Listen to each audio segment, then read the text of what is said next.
Well, we left Pierre this afternoon ready to see a lot of the different parts of the state that I haven't been to yet. Obviously, there was a terrible blizzard that hit the central part of the state, a couple feet of snow that had us socked in for quite a while.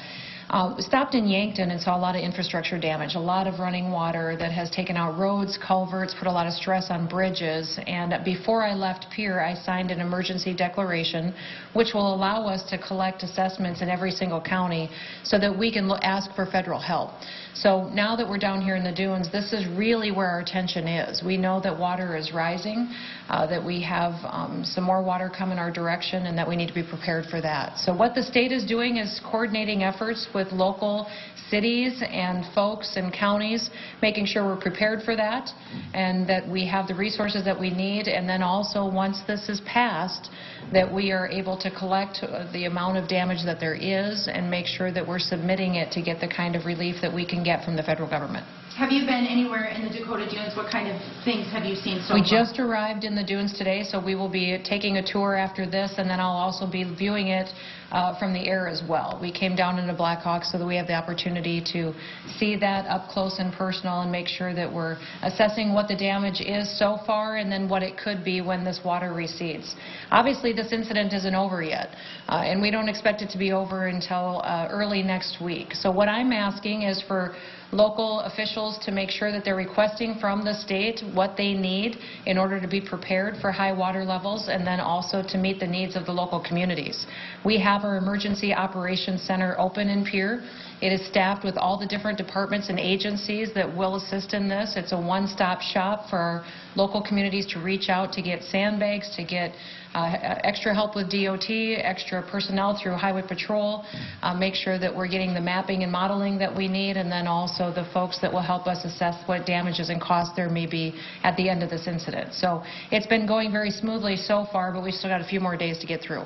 We spoke with several folks today, the Red Cross, others, who said this is a lot earlier than they've expected flooding. We've seen flooding many years here, but this is March. How does it affect the state right now to have it this soon? Well, this was a really interesting situation. We had frozen ground still, so when we got this thunderstorm and several inches of rain, obviously none of it soaked in, it all ran off.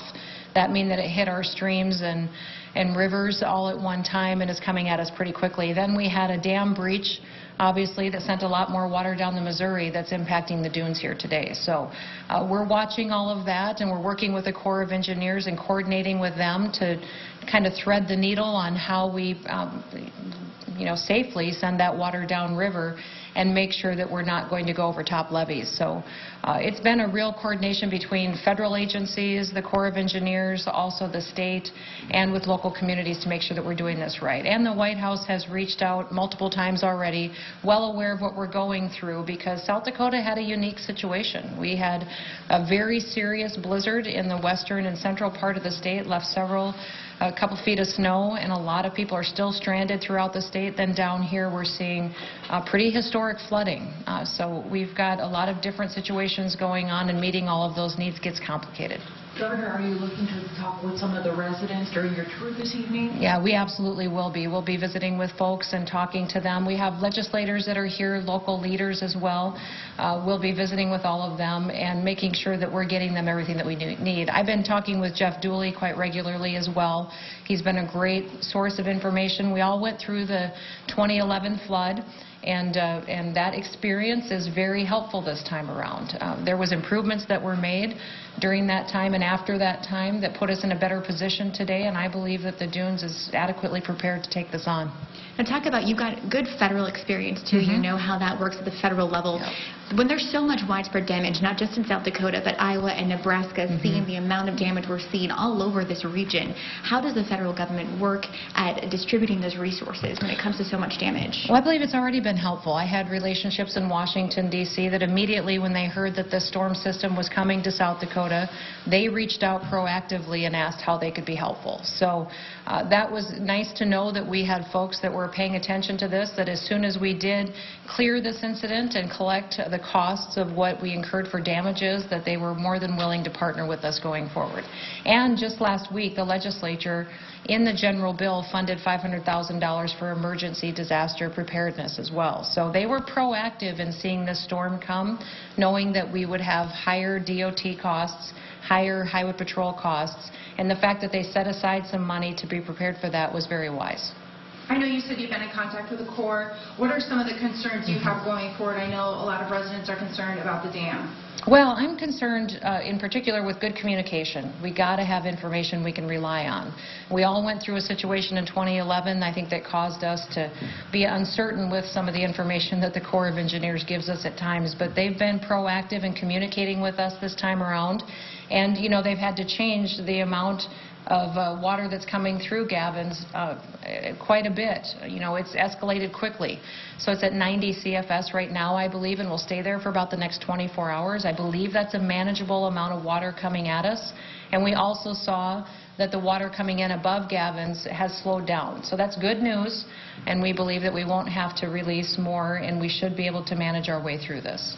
I know the focus right now is on the Missouri, but have you had any updates on the Big Sioux River, all of the water coming from Sioux Falls, making its way down here over the weekend? Yeah, that water is coming your direction, and so we are watching that very closely. Obviously, Sioux Falls is thrilled to see their water levels drop, but that means it's getting closer to you. So we are monitoring that coming in, and that's one of the reasons why I was glad to see less water coming through Gavins, because we won't be hitting a high crest with the water coming in from the Big Sioux at the same time we're releasing those escalated levels from Gavins. So getting those levels at different areas makes sure that we have a flow that we can manage and will stay below our levees.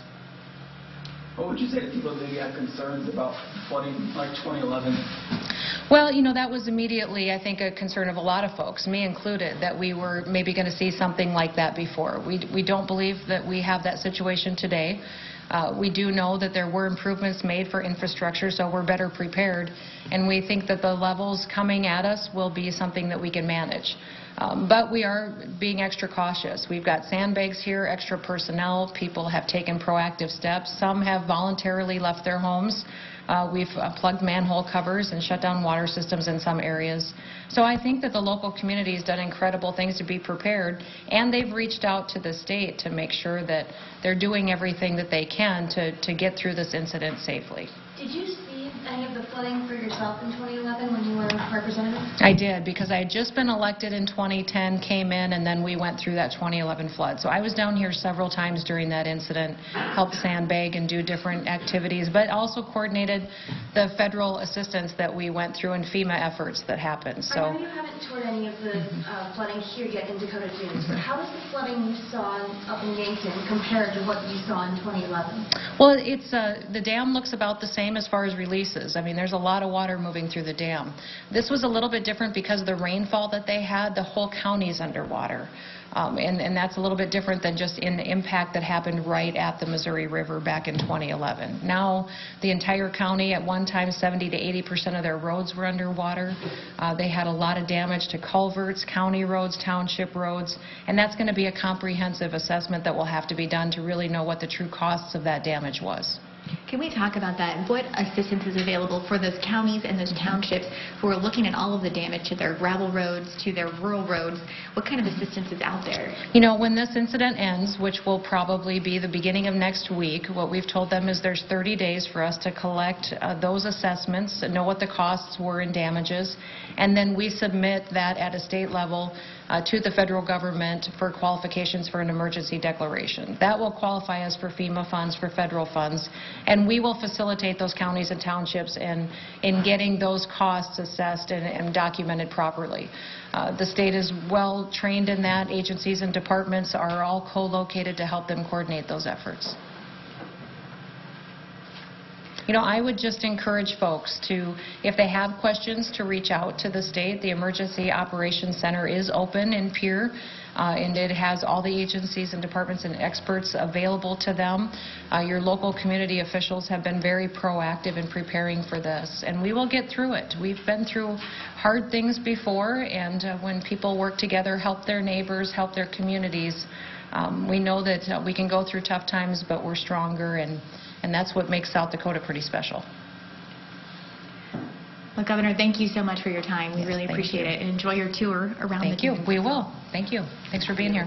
Well, again, Tim, that was Governor Noem just wrapping up. She's about to go head out with homeowners here in Dakota Dunes and kind of survey the damage and what the Missouri River looks like right now. We're going to go with her and get a little bit of video and meet up with her and some of those people around town. But for now, we'll send it back to you in the studio, Tim. I'm live in Dakota Dunes. Bridget Bennett with KCAU 9 News.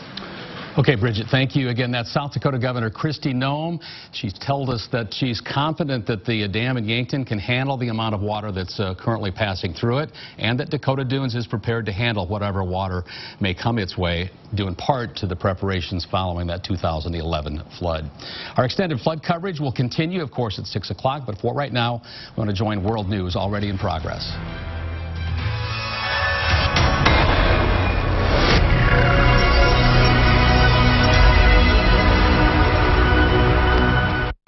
IRS often needs a tax refund. Agriculture provides the necessities of life. It's the food we eat, the clothes we wear, the homes we live in. As our #1 export, agriculture is vital to sustaining our country. America needs agriculture, and we need our farmers. As we celebrate National Ag Week, let's come together to celebrate the abundance provided by agriculture. And let's celebrate American farmers who provide food for life. This message is brought to you by First Cooperative Association and Dean Foods, now offering a $5,000 hiring bonus for Class A CDL drivers. Like KCAU 9 on Facebook. And the president's answer, as you know, Terry, made immediate global headlines. Let's listen. Do you see today white nationalism as a rising threat around the world? I don't really. I think it's a small group of people that have